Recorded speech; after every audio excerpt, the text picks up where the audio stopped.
تاکہ تم دنیا کے لوگوں پر گواہ ہو۔ البقرہ آیت نمبر 143 کے الفاظ میں بیان کیا گیا ہے، اور اس کا نتیجہ ہی یہ ہو سکا ہے کہ اس کے ذریعے سے ایسے آدمی تیار ہوتے جو دین کے پورے تصور کو سمجھتے اور اس کی امامت کی فکر انہیں لاحق ہوتی، اور وہ اس کام کو انجام دینے کے اہل بھی ہوتے۔ اس تیسری قسم کے تصوف کی نہ ہم کلی تصدیق کرتے ہیں اور نہ کلی تردید، بلکہ اس کے پیروں اور حامیوں سے ہماری گزارش یہ ہے کہ براہ کرم بڑی بڑی شخصیتوں کی عقیدت کو اپنی جگہ رکھتے ہوئے آپ اس تصوف پر کتاب و سنت کی روشنی میں تنقیدی نگاہ ڈالیں اور اسے درست کرنے کی کوشش کریں۔ نیز جو شخص اس تصوف کی کسی چیز سے اس بنا پر اختلاف کرے کہ وہ اسے کتاب و سنت کے خلاف پاتا ہے، تو قطع نظر اس سے کہ آپ اس کی رائے سے موافقت کریں یا مخالفت، بہرحال اس کے حق تنقید کا انکار نہ فرمائیں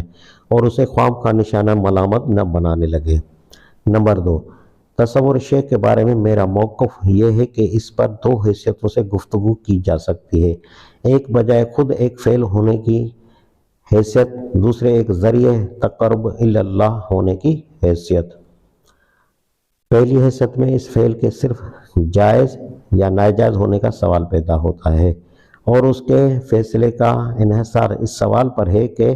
آدمی کس نیت سے یہ فعل کرتا ہے۔ ایک نیت وہ ہے جس کی تشریح حکیم عبدالرشید محمود صاحب نے اپنے مضمون میں کی تھی، اس نیت کا لحاظ کرتے ہوئے اسے حرام کہنے کے سوا چارہ نہیں ہے۔ دوسری نیت وہ ہے جس کی تشریح مولانا ظفر احمد صاحب نے کی، اس نیت کا لحاظ کرتے ہوئے یہ مشکل ہے کہ کوئی فقیہ اسے ناجائز کہہ سکے۔ اس کی مثال ایسی ہے جیسے میں کسی شخص کو کسی اجنبیہ کے حسن کا نظارہ کرتے ہوئے دیکھوں اور اس حرکت کی غرض وہ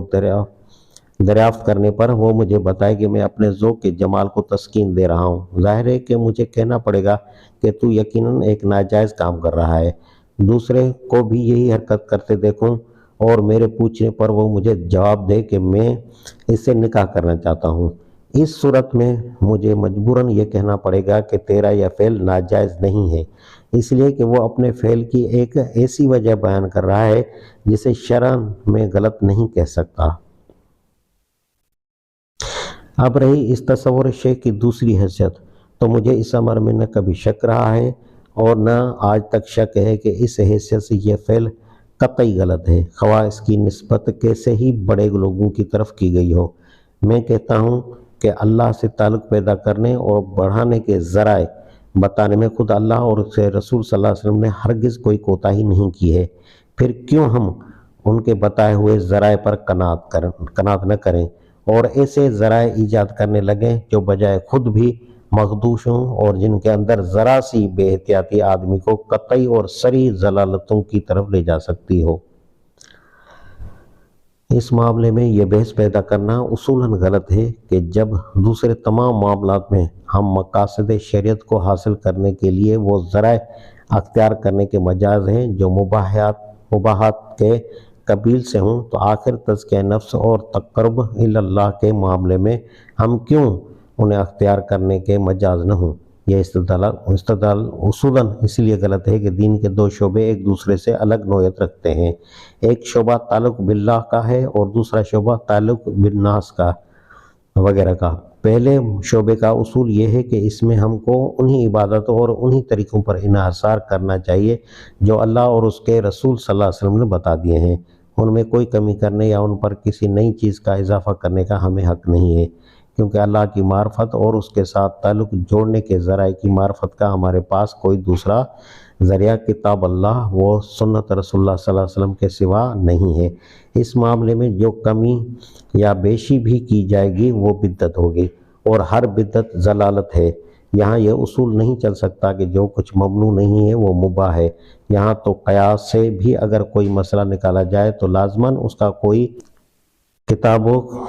سنت میں موجود ہونا چاہیے، بخلاف اس کے دوسرے شعبے میں مباحات کا باب کھلا ہوا ہے۔ جو حکم دے دیا گیا ہے اس میں حکم کی اطاعت کیجیے، جو کچھ منع کیا گیا ہے اسے رک جائیے، اور جس معاملے میں حکم نہیں دیا گیا ہے اس میں اور اگر کسی ملتے جلتے معاملے پر کوئی حکم ملتا ہو تو اس پر قیاس کر لیجیے، یا قیاس کا بھی موقع نہ ہو تو اسلام کے اصول عامہ کے تحت مباحات میں سے جس چیز اور جس طریقے کو نظام اسلامی کے مزاج سے مطابق پائیے اسے قبول کر لیجئے۔ اس شعبے میں یہ آزادی ہمیں اس لیے دی گئی ہے کہ دنیا اور انسان اور دنیاوی معاملات کے متعلق مصلحت کو جاننے کے عقلی اور علمی ذرائع کم از کم اس حد تک ہمیں ضرور حاصل ہیں کہ کتاب اللہ اور سنت رسول اللہ صلی اللہ علیہ وسلم کی رہنمائی سے مستفید ہونے کے بعد ہم خیر کو شر سے اور صحیح کو غلط سے ممیز کر سکتے ہیں۔